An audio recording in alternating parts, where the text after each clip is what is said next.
Hey, what's up guys? Subtonic here, and I'm going to be teaching you guys how to win more games running the air raid offense. I'm not going to be teaching you glitchy money plays. I'm going to be teaching real world football concepts that work in the game.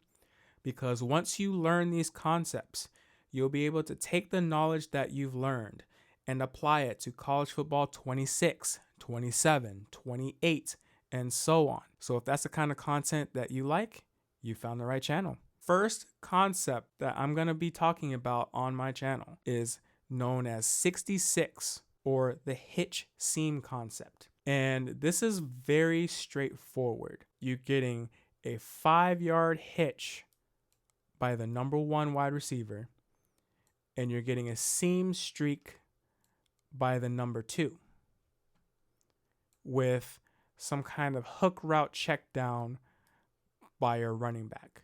This concept is designed to specifically be a single high beating concept, or a cover 3 beating concept. Now, what is a cover 3? Cover 3 is a type of coverage that has 3 defenders that are dedicated to defending the deep zones of the field, and will often have a single high safety look, like this guy right here. He is responsible for this middle of the field. This corner on the outside, he's responsible for this outside third. And there's another corner over here. He'll be responsible for that outside third. So those are your deep blues. That is why this coverage is called cover 3. Underneath, you'll often have linebackers that are in some kind of hook zone, these yellow zones here. And then for a cover 3 sky, you'll have 2 flat defenders, and they'll be in what's called curl flats. Now, a curl flat on a stock cover 3 sky is responsible for jamming the vertical release of the number 2 wide receiver, and then he's going to feather out into this curl window right here in case there's a 10-yard curl out here. And then afterwards, then he's going to shuffle down and cover the flat. This is where one of the weaknesses of a cover 3 is. It is the immediate flat, because this flat defender has too much to do in this flat zone. He has to jam the vertical of number 2, get to the curl window, and then play the flat. But if you hit the flat right now, he's not going to be able to play it. And the route we have in the immediate flat is this 5-yard hitch. Where he wants to go with the football. That's why. Look at that. This flat defender, he is too busy putting hands on my wide receiver. He's jamming him. So because he is too occupied with jamming the vertical release of my number 2 wide receiver, who's running the seam streak, this hitch is wide open every single time. The ball's coming out of his hands so quickly. That's why he seems. That's an easy 5-6 yards every single time you throw it. So theoretically, if my opponent decided to just sit in cover 3 sky all game and made no adjustments, I could run this play all the way down the field. Because think about it. If I'm throwing a hitch and getting at least 5 yards every time I throw it, 1st and 10, he runs cover 3 sky, I throw the 5-yard hitch, it's 2nd and 5. I throw the hitch again and get another 5 yards, it's now 1st and 10. So then we go from 1st and 10, 2nd and 5, 1st and 10, 2nd and 5, all the way down the field. Assuming my opponent didn't make any adjustments, I'll be in the end zone in no time. In the air raid, it's like I'm getting a 5-yard run every single time. Your opponent can't win if they let you keep getting 5-yard chunks every single time. You're going to score every single drive. That's why this play is really dangerous against anyone who is trying to run a cover 3 drop zone coverage. Let's look at the next example. Again, we're looking at this slot defender. We're going to see what he does. He's jamming. I'm throwing. On second down, wants to throw it. Makes the grab. At the 40, there he goes. And I got a really good animation. So my 5-yard hitch ended up turning into a gain of over 50 yards for probably one of the most simple throws you can make in all of football. That you can't beat that.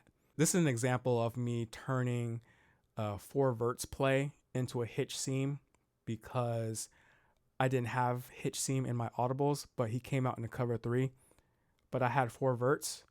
So he's running that bender seam route. I hot routed this guy to the triple option, and against a cover 3, he's going to do the hitch option. And then here's the running back on his hook check down route. So same concept. On second down, wants to throw it. Look at that. That's just too easy. At the 40, there he goes. Oh, All because my opponent wants to play cover 3. So now, let's see what happens once my opponent starts to take away the hitch. Again, we're reading that defender over your number 2, your slot receiver. We're looking at him. What does he do? Oh, he's not jamming anymore. My receiver is now running free up the seam. He has flown out this way immediately to cover the hitch. That's gone. We can't throw that anymore. But that's fine, because in reality, we want our opponents to play like this. We want them to get mad, and they're probably calling us names, probably calling us Charlie Checkdowns or some other lame name, because they're tired of us throwing short routes, throwing hitches and drags and slants. So they're mad. They're going to start shading their cover 3 down to play hard flats.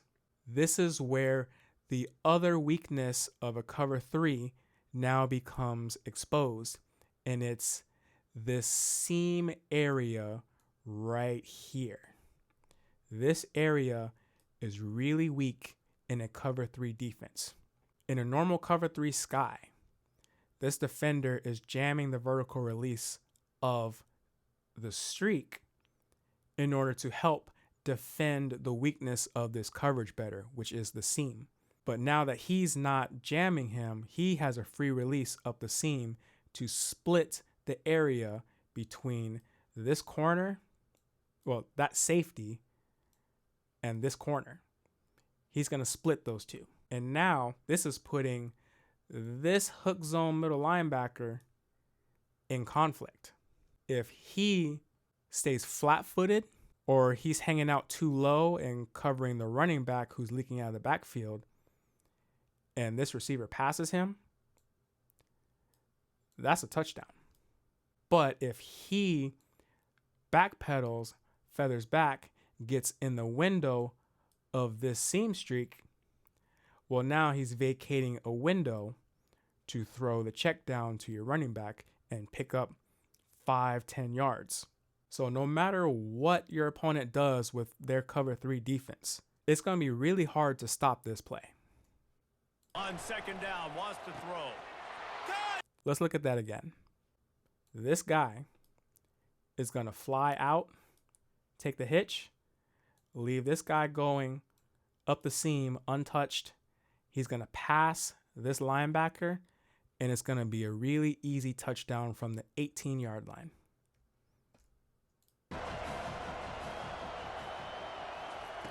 On second down, wants to throw. Touchdown! Easy touchdown. Next example, same thing. Look at that. Doesn't get hands on him, doesn't reroute him, immediately taking the hitch away. Now he's in a high-low between this seam streak and this check down.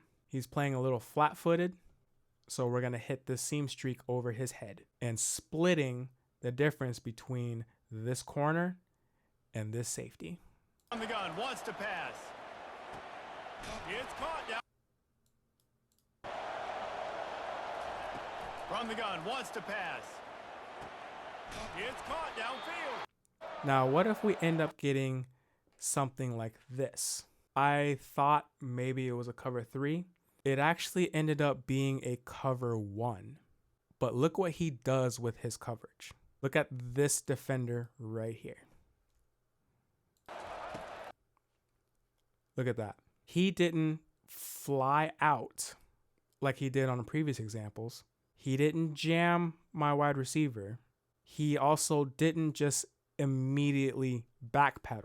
No, instead, he played very flat-footed, and it's almost like he took a step up. What he did was he played a cover 1 and shaded his coverage down to play underneath man coverage because he got tired of me throwing the short routes. So he said, okay, I'm going to play man coverage and shade down to take away everything underneath. Well, that's fine because you know what beats underneath shaded man coverage with no help over the top? A streak. He's back to throw on second down. Touchdown! So by getting mad at me throwing short routes all the way down the field, he decided to give me a touchdown. He's back to throw on second down. Touchdown! It's just too easy. If he did not shade his coverage down and he just played regular cover 1, I would still be able to throw that hitch. I just have to throw it really quick and hope that my wide receiver can catch in traffic or maybe break a tackle. But if they play cover 1 and shade their coverage down like this guy did, that hitch, if you try to throw it, you will get picked off because he's playing underneath shaded. Instead, you'll need to throw the seam streak and go get your touchdown. So last clip. This is what happens when this guy doesn't jam and he just flies out here, but then this linebacker is backpedaling kind of far back and you don't like the window to throw the seam streak. Talent on the throw. Wants to go up top. He backpedaled pretty far. He was not staying, kind of flat-footed like the linebacker was in the previous clips. He backpedaled a little bit further back, which kind of led me to believe maybe he was playing zone drops. I'm not sure. But all I know is he's a little too far back for my liking. And because he made me have to hold the ball, I couldn't just fire this in immediately. Now that he is deeper, this safety has more time to recover and break on that ball. This corner now has more time to break on this ball. This is a risky throw, and that's all because this linebacker dropped too far back in the window for my liking. But you know what? That's fine because now look at all this room to dump it off to my running back and pick up at least 10 yards. Grabbed over the middle. It's Jordan. Let's look at that again. On it, and he shows you the arm talent on the throw. Wants to go up top. Grabbed over the middle. It's Jordan. Hitch Seam is a quick game concept in the air raid system that is designed to stress a cover 3 defense both vertically and horizontally by creating a triangular read between the hitch, the seam streak, and the running back checkdown. This creates a 3-on-2 matchup between your 3 receivers and the 2 underneath defenders. So no matter which option the defense decides to take away, they will always be wrong. That's it from me. I hope you found this video helpful and gives you a better understanding of this concept as well as when to call it. I do plan to make more breakdown analysis types of videos like this, so if you'd like to see more content from me, definitely hit that subscribe button. I greatly appreciate it, and I will see y'all in the next video.